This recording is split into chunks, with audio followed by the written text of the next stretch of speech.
আমাদের সামনে বসে আছেন আমাদের madam prime minister doctor Zubaida Rahman. আসলে এই ধরনের প্রোগ্রাম এই প্রথম আমরা করতে পেরেছি।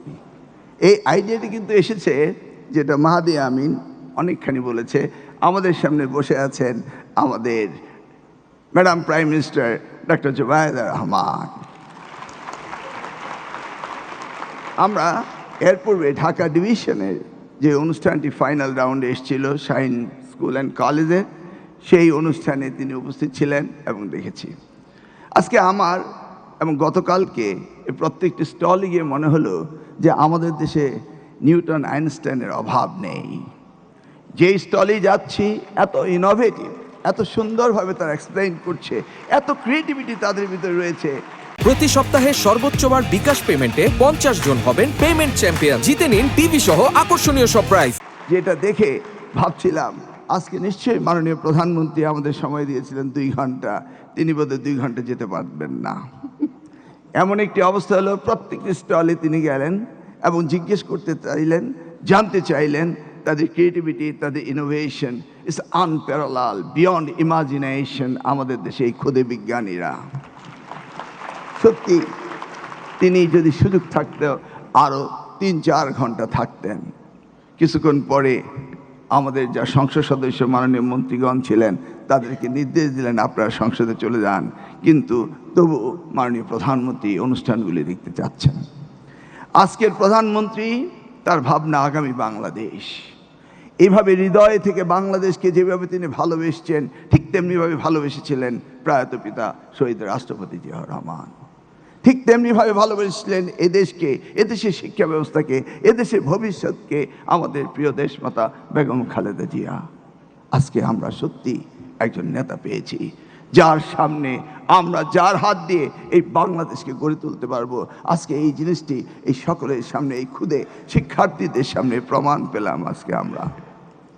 আমি যখন দেখছি উনি প্রশ্ন করছেন, প্রত্যেকটি শিক্ষার্থীকে এত সুন্দরভাবে হৃদয় নিংড়ানো ভালোবাসা দিয়ে তাদের উদ্বোধনী শক্তিটাকে তিনি পুনর্বার জিজ্ঞেস করে জানার চেষ্টা করছেন, শেখার চেষ্টা করছেন। আমি দেখছি কিভাবে মাননীয় প্রধানমন্ত্রী এই বাংলাদেশকে ভালোবাসেন। গতকালকে সংসদে হঠাৎ করে একটি ফেসবুকে স্ট্যাটাস আমি পড়েছিলাম, মাননীয় প্রধানমন্ত্রী সাথে সাথেই সেই স্কুলটিকে তিনি সরকারিকরণ করলেন।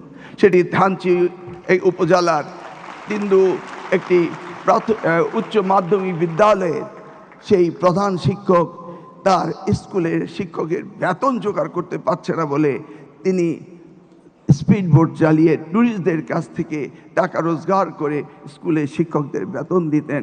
সেই কথাটি তিনি শুনে সাথে সাথে সেই স্কুলটির সরকারিকরণ করলেন। এটি নয়, একদিন হঠাৎ করে আমাকে বললেন, কি ব্যাপার শিক্ষকদের অবসর ভাতা দিচ্ছেন না কেন? আমি বললাম, স্যার, বিগত সরকার 2022 সাল থেকে আমাদের সাবেক প্রধানমন্ত্রী দেশমাতা যে কল্যাণ ট্রাস্ট এবং অবসর ভাতা দিয়েছিলেন, সেখান থেকে 7,000 কোটি টাকা আত্মসাৎ করে তারা চলে গিয়েছে, সেই জন্য আমরা দিতে পারছি না। তিনি বললেন, ব্যবস্থা আপনাকে নিতেই হবে। একজন বৃদ্ধা মহিলা আসছে আমার কাছে, যেভাবে পারুন তারটা ব্যবস্থা করুন।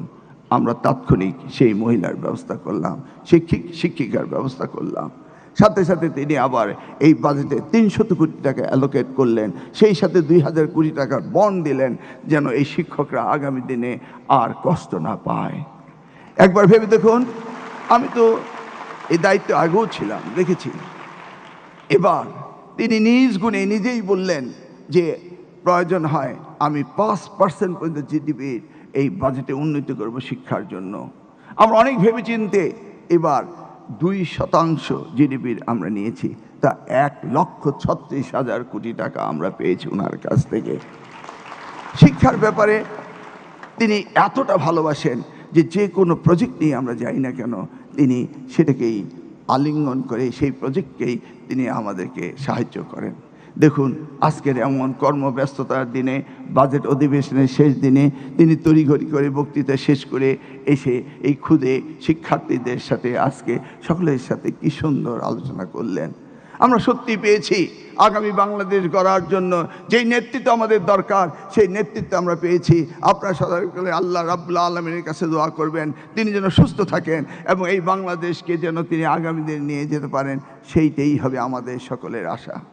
দেখুন, তিনি কারিগরি শিক্ষাকে আবারও সবচেয়ে বেশি গুরুত্ব দিচ্ছেন।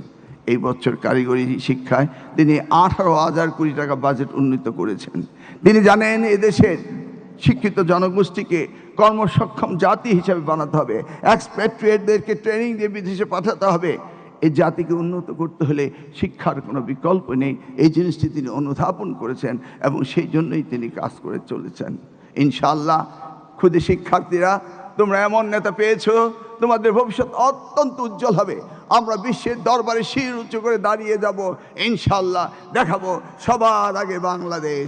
ধন্যবাদ সকলকে, ধন্যবাদ মাননীয় প্রধানমন্ত্রী আপনাকে, ধন্যবাদ আমাদের madam prime minister doctor Zubaida রহমানকে আমাদের এই সুন্দর অনুষ্ঠানটি করার জন্য। এবং পরিশেষে আমি ধন্যবাদ জানাই আমাদের শিক্ষা মন্ত্রণালয়ে সকলকে ধন্যবাদ জানাই। আসসালামু আলাইকুম।